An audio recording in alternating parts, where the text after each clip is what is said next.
सभी सम्मानित दर्शकों को नमो बुद्धाय, जय भीम, जय संविधान, जय मान्यवर कांशीराम। सम्मानित दर्शकों, आज बहुजन मिशन ज्ञान चर्चा में बाल टीम नरवाना को हमने जानकारी दी कि किस प्रकार बहुजन महापुरुषों ने हमारे लिए संघर्ष किया है और उसी संघर्ष की बदौलत आज हम सुख सुविधाएं भोग रहे हैं। हमें अगर बहुजन विचारधारा को आगे बढ़ाना है तो हमारे बहुजन महापुरुषों को पढ़ना होगा, उनकी जीवनियों को पढ़ना होगा, उनके जीवन संघर्ष को पढ़ना होगा। जो अपने जीवन में उन्होंने संघर्ष किया है उसकी बदौलत ही आज हम ऐशो आराम की ज़िंदगी जी रहे हैं। अगर बाबा साहब, तथागत गौतम बुद्ध, राष्ट्रपिता ज्योतिबा फूले, साहब मान्यवर साहब कांशीराम जैसे महापुरुष हमारे बीच में नहीं होते तो आज हमारा जीवन इतना आसान नहीं होता। आज हम सुख सुविधाओं का जीवन भोग रहे हैं।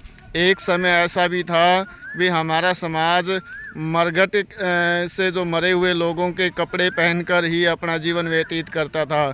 मरे हुए पशुओं का खाना जो मांस है वो खाकर अपना जीवन व्यतीत करता था।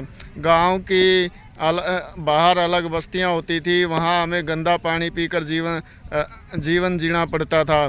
हमारा जीवन बहुत ही पशुओं से भी बदतर था। आज हम अच्छे कपड़े पहन सकते हैं, अच्छी शिक्षा ले सकते हैं। आज हमारे जीवन में सब प्रकार की सुख सुविधाएं हैं।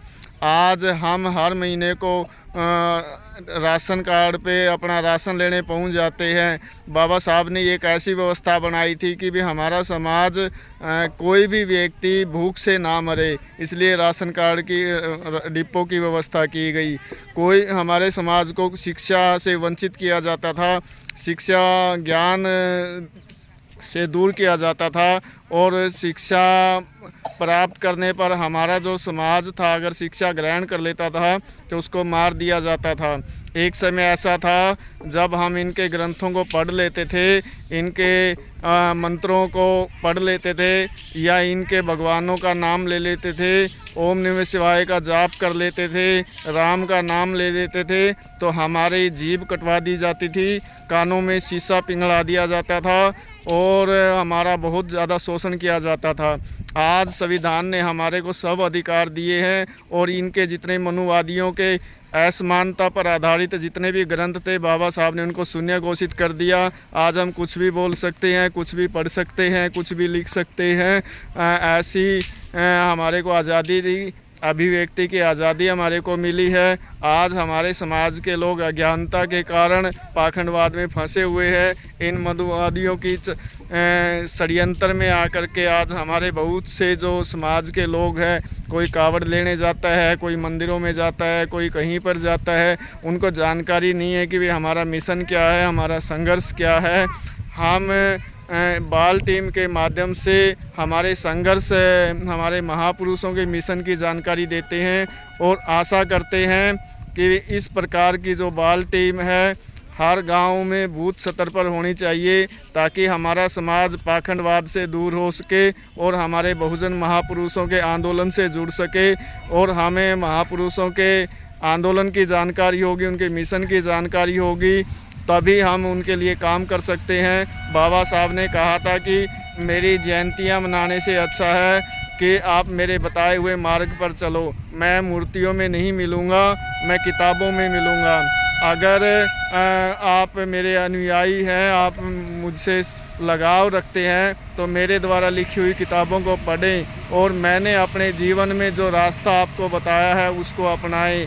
और जो मेरा अधूरा कार्य है, जो मैं चाहता था कि मेरा जो समाज है साधन संपन्न समाज बने, तो मेरा जो समाज है वो कलेक्टर बने, मेरा जो समाज है वो अधिकारी बने, मेरा समाज वकील बने, मेरा समाज डॉक्टर बने, मेरे समाज के लोग हैं वो भूखे ना मरे, उनके पास ज़मीन जायदाद हो, हर प्रकार के हक अधिकार हो। अगर आप इन हक अधिकारों को बचाना चाहते हैं तो हमें संविधान के प्रति समर्पित होना पड़ेगा, संविधान को पढ़ना पड़ेगा और जो महिलाएं अंधविश्वास और पाखंडवाद में फंसी हुई है उनको जानकारी देनी पड़ेगी कि भाई हाँ, आप एक बार मनुस्मृति पढ़ लो। मनुस्मृति में आपको कोई अधिकार नहीं थे, आपका जीवन पशुओं से भी बदतर था।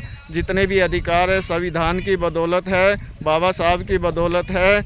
और जब ये बच्चे संविधान को पढ़ेंगे, बाबा साहब के मिशन को जानेंगे, बहुजन महापुरुषों के बारे में जानेंगे, तभी हमारे घरों में जो अंधेरा है वो छटेगा और दोबारा से हम प्रकाश की ओर लौटेंगे। तथागत बुद्ध के मिशन को, उनके धर्म के बारे में भी मैं इन बच्चों को जानकारी देता हूँ। बाल टीम बहुत ही अच्छा काम करने लग रही है। आपसे उम्मीद है, आशा है कि बाल टीम का आप हौसला बढ़ाएंगे। आप सभी को नमो बुद्धाय, जय भीम, जय संविधान, जय मान्यवर कांशीराम। आप सभी से निवेदन है कि इस वीडियो को ज़्यादा से ज़्यादा शेयर करें, लाइक करें, कमेंट करें और फॉलो करें। पूरे भारत में इस तरीके की बाल टीम तैयार होनी चाहिए। आप लोगों का सहयोग की ज़रूरत है। आप सभी को पुनः नमो बुद्धाय। जय। अपनी विरासत के वजूद को बचाने के लिए अब हम पीछे नहीं हटेंगे। जय भीम, जय श्रीराम। अगर बदलाव चाहते हो तो खुद को बदलना होगा, यही क्रांति की शुरुआत है। जय भीम, जय श्रीराम। जहाँ सहनशीलता की सीमा खत्म हो जाती है, वहाँ क्रांति का उदय होता है। जय भीम, जय श्रीराम, जय मानव। जब राम मंदिर में एक भी पुजारी बौद्ध नहीं, तो बौद्ध महाविहार में ब्राह्मण पुजारी क्यों? जागो ओबीसी एससी मूल निवासी जागो और अपनी महाबोधि को ब्राह्मणों से आजाद कराओ। जय भीम, जय श्रीराम, जय मानव। गुलाम महिला गुलाम बच्चे को जन्म देती है, इसलिए ब्राह्मण वैदिक धर्म ने महिलाओं पर ही अपना ध्यान केंद्रित किया और उन्हें व्रत उपवास में उलझाया कर रखा है। जय भीम, जय श्रीराम, जय मान्यवर कांशीराम। अंधविश्वास एक ऐसा विश्वास है जिसका कोई उचित कारण नहीं होता, बस दिमाग और कील की तरह भोग दी जाता है। जय भीम, जय श्रीराम, जय मानव कांशीराम। भारत आस्था का महासागर है। यहाँ लोग पत्थर, पशु, गोबर, मूत्र सब में टूट आस्था रखते हैं, पर इंसान में नहीं रखते।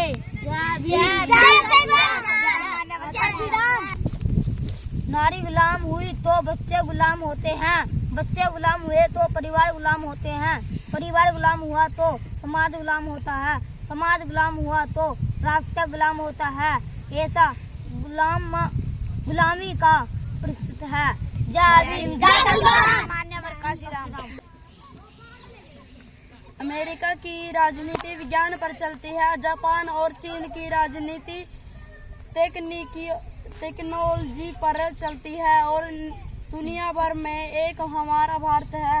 यहाँ की राजनीति धर्म और पाखंड पर चलती है और हम सोचते हैं कि चीन हमसे आगे क्या है। जय भीम, जय श्रीराम, जय मान्यवर कांशीराम। नहीं होता अगर दुनिया में पैदा कोई भीम नहीं होता।